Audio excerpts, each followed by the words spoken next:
100 11 10 01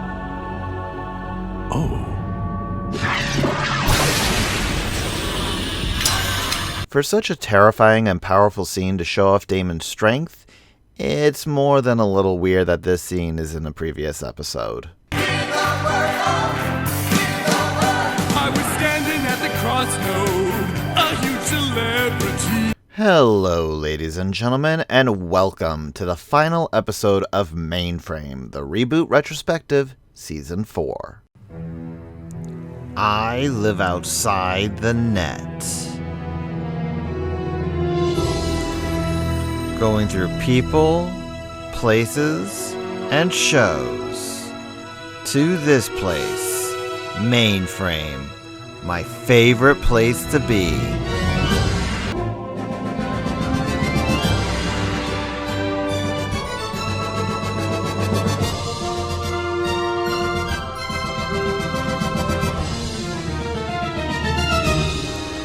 My format? I have no format. I am a user, creating things on the web. Reboot! With the third season of Reboot in the can, Mainframe Entertainment had turned their focus onto their other ongoing show at the time, Beast Wars, while also working on the finishing touches of a new show called Shadow Raiders, or War Planets depending on where in the world you were living in. It was then that Cartoon Network had offered them a spot on Toonami, an entertainment block that most people would consider being one of the major factors as to why anime became a thing here in the States. Not only did Reboot take off there, but I also believe this is what convinced Cartoon Network to help out with the production of Season 4. I say believe on that simply because, to be entirely honest, the information about the production and behind-the-scenes stuff for Reboot is actually pretty hard to find and doesn't outright tell you who did what and when. There are some videos about them talking with some of the creative behind-the-scenes cast and voice actors, but that's mostly limited to some of the earlier seasons, not so much how Season 4 came about.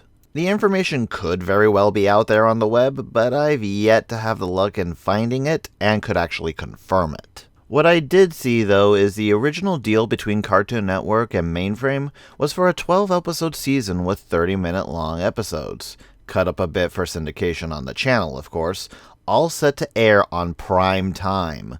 Apparently, after that, though, some of the higher-ups in Cartoon Network decided, nah, we'd rather have more Warner Brothers stuff, which cut out a lot of Mainframe's funding, as well as moving the show to a once-a-week time slot. The result was the Season 4 we got today. Season 4 is also the wrong name to call it by, to be entirely honest, though I'll continue calling it for the sake of simplicity. With a change in budget, what was created instead was 2 made-for-TV movies, each one split up into 4 episodes to air for syndication. This makes the actual story for those 4 episodes chunks a lot more streamlined and linear than what we've seen before, which is both to the benefit of the show and its detriment. Needless to say, there was a lot that the creators had plans for in this season, and a lot that just never got to be shown. We start off the season with a flashback to before Bob arrived at Mainframe, with things like the Twin Cities still being around and the general appearances of Frisket, Enzo, and holy hell, Dot! What in the world did they do to you? Anyway, Dot's reminded by Enzo that they're late for their father's experiment. Right before the Twin City explodes, destroying it completely and waking Dot up from her nightmare. We discover that everyone has pretty much been in high alert, as they are now fighting off against that one little leftover plot thread from Season 3 that was never resolved, the supervirus Damon and the infected Guardians. We soon learn that Andrea and Matrix have been doing away missions in the net, and this time around, they end up with the virus actually following them all the way into Mainframe, forcing the system online to make things easier for Damon to gain access. It's quickly revealed to us that Bob actually hasn't been updated on what's happening, as he's surprised to find out that the sprites attacking them are Guardians, and is completely against deleting them. This makes our hero butt heads against Matrix, whose only major concern is protecting Mainframe, regardless of who he has to kill to do this. He proves this point when he attacks a squadron of the enemy that had ceased fire in an attempt to try to convert Bob to their cause. This makes Bob force Matrix into a falling GameCube while he tries to get the infected Guardians out of Mainframe without killing them. It's during this game, based off Austin Powers of all things, that we cut to our first exposure to Damon. And she's, well... We have opened another system. It resists the word. Impossible. Show me. Cute.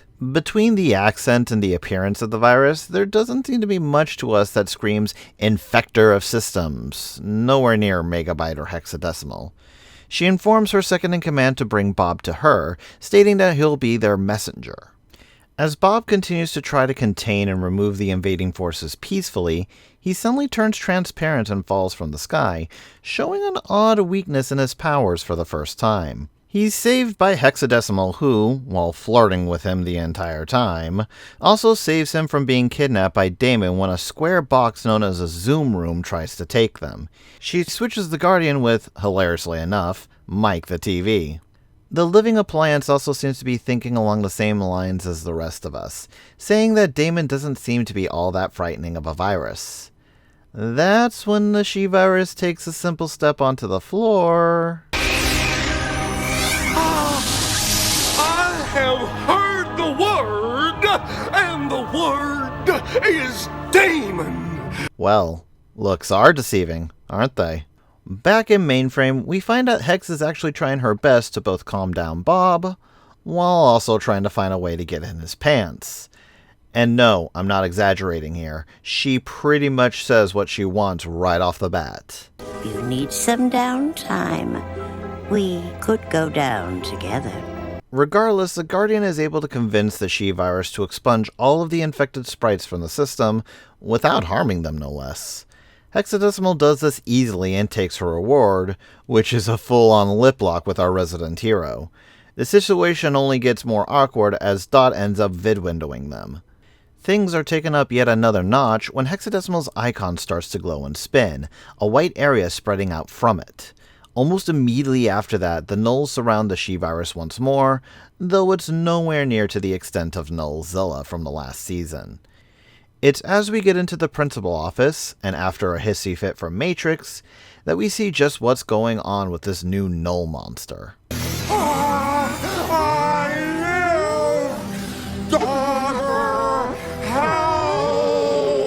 That thing is Wellman Matrix. Well, shit. It's the episode Crossnodes that gives us a bit more information about what the story is behind the patriarch of the Matrix family, as we get flashbacks while also building up to what Damon exactly is doing at the exact same time. It turns out that Wellman was an intelligent, if slightly scatterbrained, scientist who was trying to prove the existence of other systems in the net. It's your classic, are we really alone in this universe kind of idea. To do this, he created the Gateway command. Back in the present, we find out there are several oddities going around when it comes to dealing with Damon. Not only is she not really infecting the systems directly as of yet, only really controlling the pathways between them, Mouse knows that it's odd that they're able to shut out the Guardians so easily, considering that they don't normally use the same routes of transportation as normal sprites, mostly because they can form portals between the web and other systems easily. This is where things start to get a little hard to track on what's going on in the episode, as we're following several different story beats at once.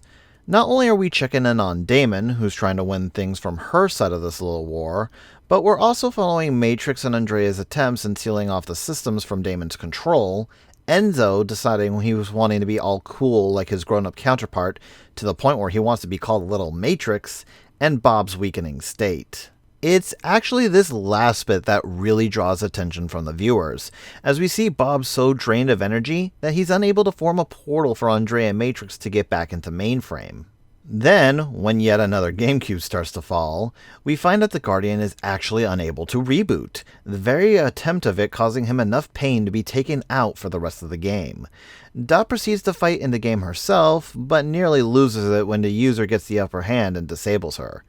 It's only by the virtue of a mummy attacking the user that our heroes win, but you won't believe who the mummy is when the game ends without seeing it. Hex? What in the net?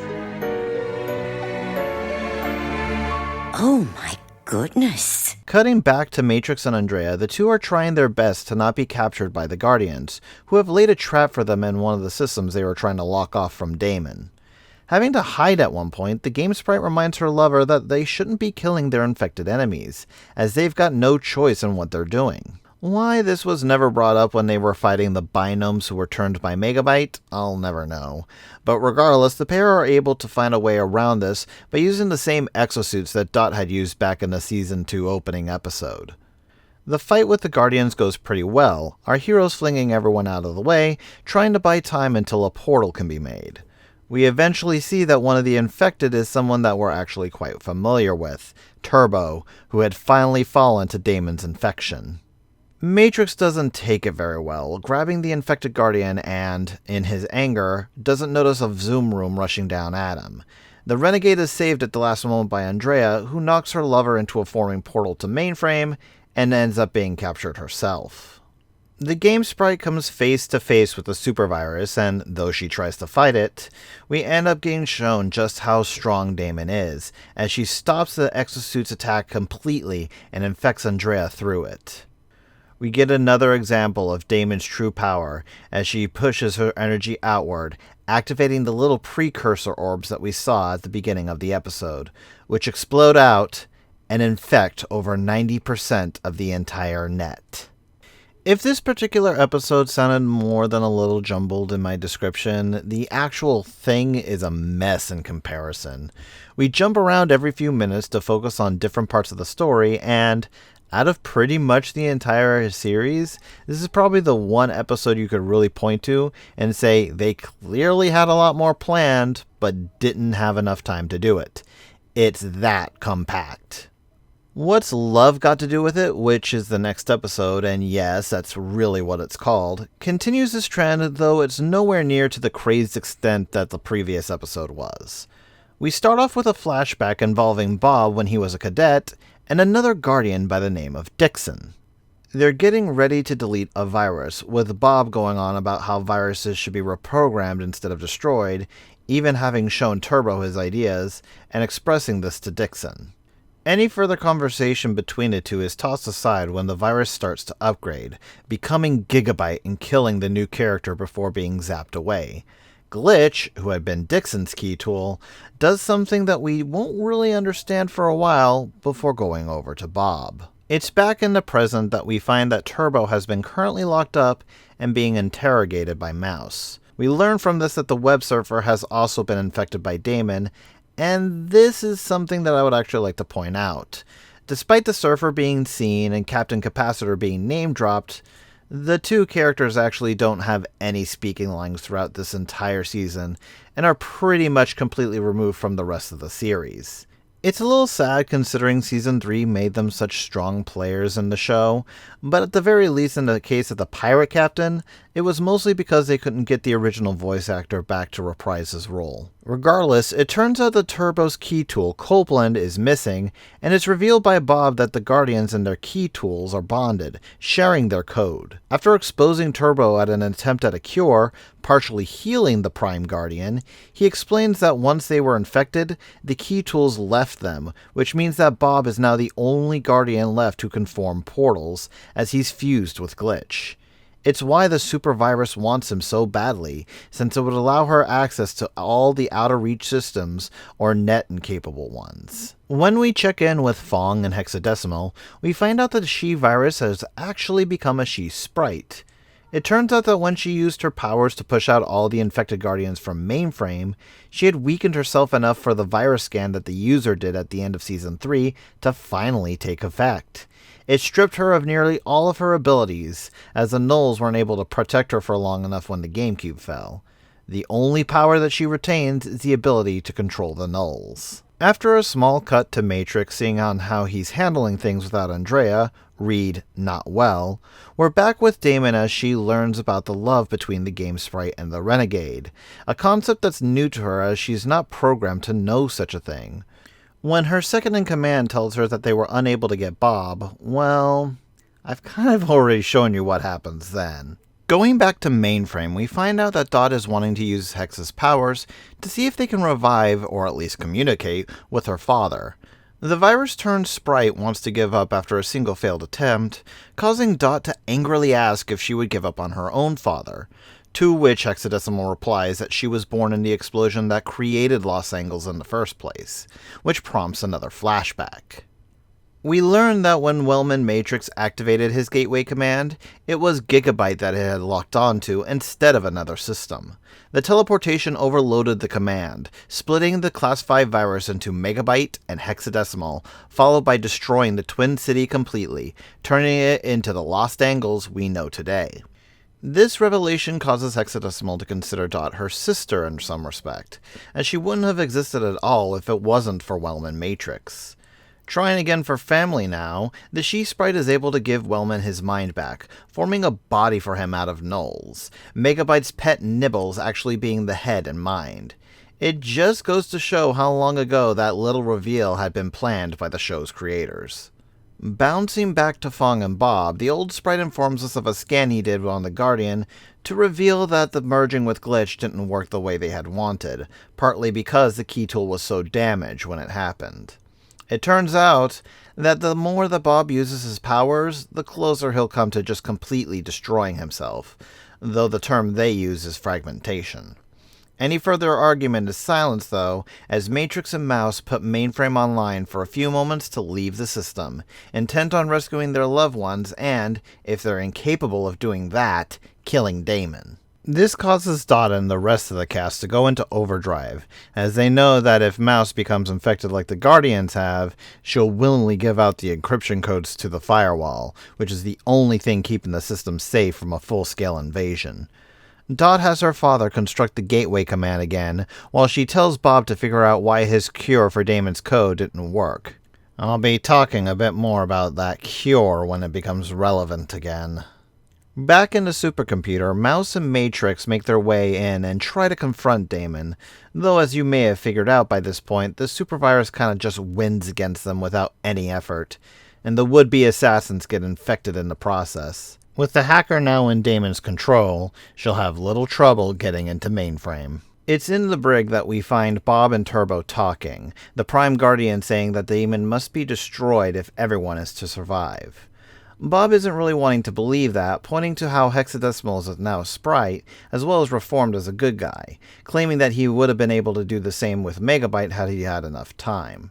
After another small flashback involving how Bob first came to Mainframe following after the teleported Gigabyte, Turbo starts to feel the virus within him start to gain control again, asking Bob why his code didn't work. Keep that in mind for later. As we go into the episode's Sacrifice, we find that Damon is heading straight to Mainframe now that she's got Mouse on her side, knowing nothing will stop her from getting into the system.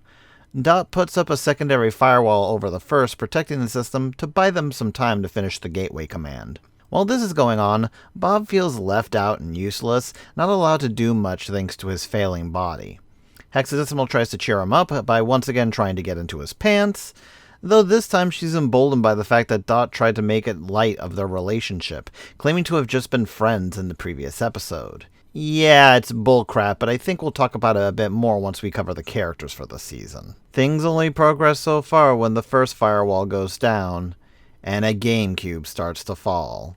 With no other options, Dot tells little Enzo to go into the GameCube, turn into Game Sprite mode, and do the exact same thing Matrix did, growing up so he can come back and save everyone. She sends Frisket, Hack, and Slash to go along with him. It's here we finally learn her real plan. After setting the gateway command to target as many different systems as possible, Dot's hope is that she might be able to lure the supervirus into the command, and thus split Damon up, destroying her. She hopes that the infected systems might recover without her control. She knows it's a weak plan, but there's not much option for what little time they've got left. Dot also initially wants Bob to use the gateway to travel into another system that's already been closed off, so Damon can't use him, but being the hero he is, the Guardian of course refuses. Dot positions him behind the gateway so he can act as bait. With the supervirus now in Mainframe proper, she greets everyone with kind words and friendliness, until she gets to Hexadecimal, whom she views as an abomination for no longer being a virus. She claims that there's no need for fighting or anything else anymore as she moves closer to the ground. And if you haven't seen it enough by now, the very moment Damon reaches said ground, her infection spreads, controlling all of Mainframe in a matter of moments. With Bob now in her control, Damon prepares to use him to infect all the other systems she has yet to reach, though not before tossing Hexadecimal into a wall when the She-Sprite asks forgiveness for changing. It's after this that the GameCube that Enzo and the others were in ends, with the young boy unable to just leave his family.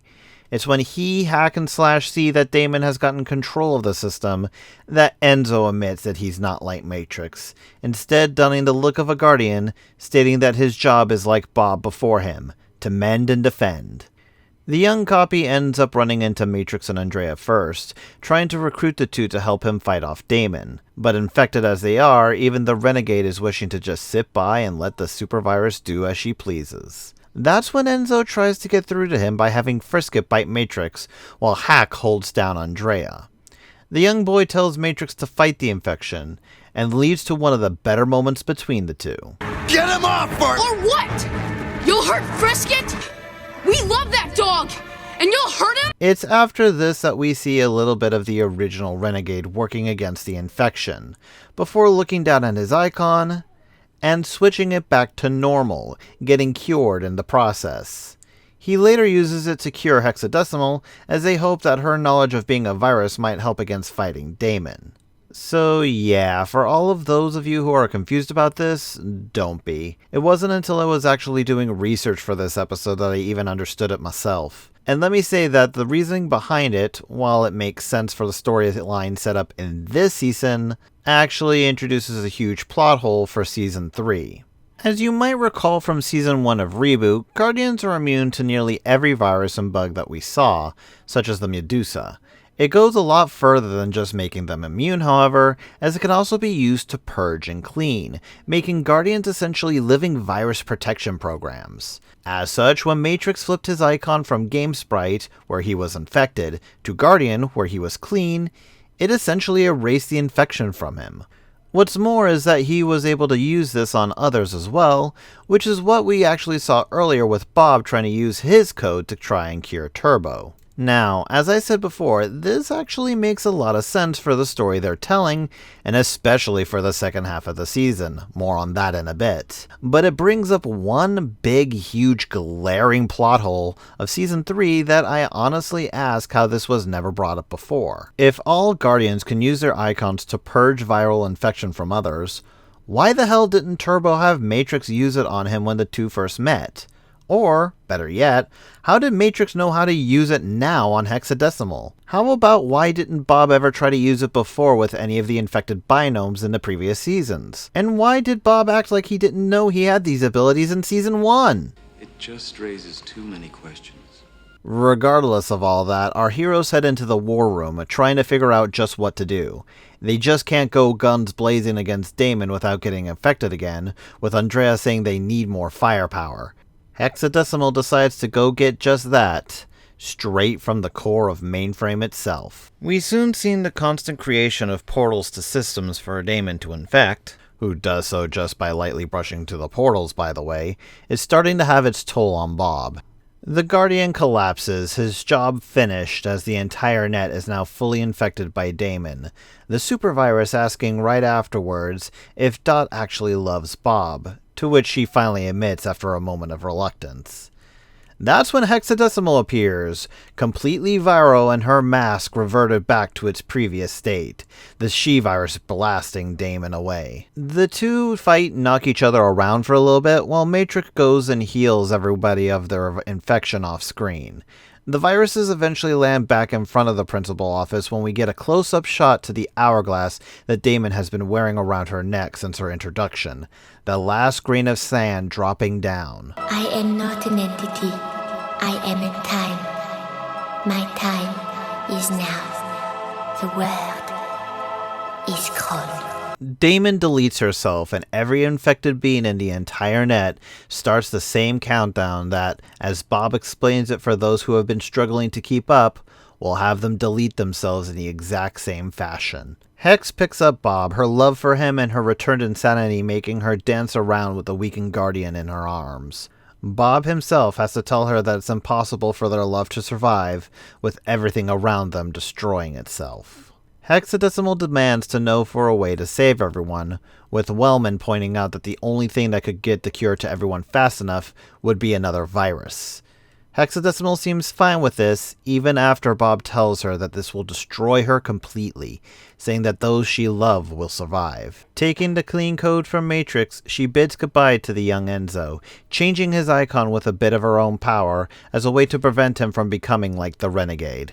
Telling Bob that she loves him and for Dot to look after him, Hex steps through the gateway command, sending herself to every corner of the net, infecting and curing every sprite and system before the countdown hits 0. With the net save, Dot cries for the still ailing Bob, asking him to hold on and then asking him to marry her. Bob agrees, but before they can kiss... Marry him?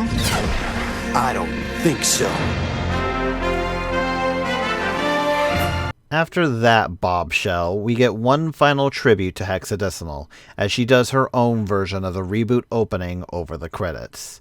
My favorite bit of it has to be the end, showing just how much of a hoot this character was. My format, Virus, the Queen of Chaos.